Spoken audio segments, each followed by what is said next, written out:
মন্দিয়াৰ ২ নং বৰদলনি গাঁৱৰ ৰাহুল আমিনক উত্তৰ প্ৰদেশত উদ্ধাৰ। পৰিয়ালৰ সৈতে স্বগৃহলৈ যাত্ৰা ৰাহুল আমিনৰ।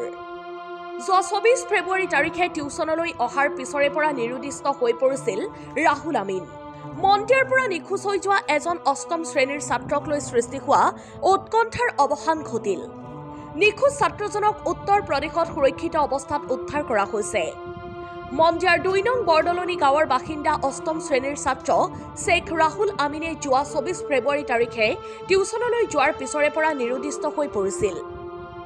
ঘটনাটোৱে পৰিয়াল আৰু স্থানীয় ৰাইজৰ মাজত গভীৰ উদ্বেগৰ সৃষ্টি কৰিছিল।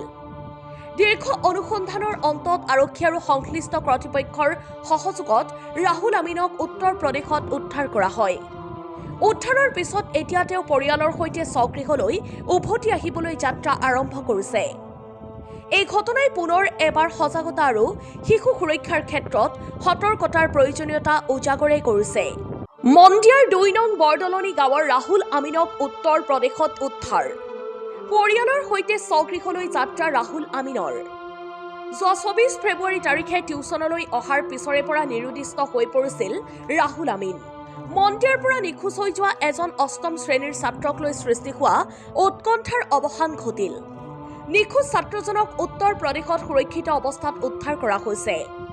মন্দিয়াৰ ২ নং বৰদলনি গাঁৱৰ বাসিন্দা অষ্টম শ্ৰেণীৰ ছাত্ৰ শ্বেখ ৰাহুল আমিনে যোৱা ২৪ ফেব্ৰুৱাৰী তাৰিখে টিউচনলৈ যোৱাৰ পিছৰে পৰা নিৰুদ্দিষ্ট হৈ পৰিছিল।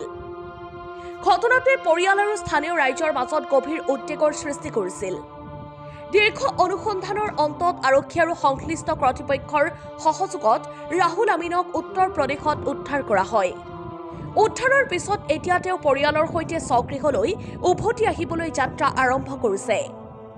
এই ঘটনাই পুনৰ এবাৰ সজাগতা আৰু শিশু সুৰক্ষাৰ ক্ষেত্ৰত সতৰ্কতাৰ প্ৰয়োজনীয়তা উজাগৰে কৰিছে।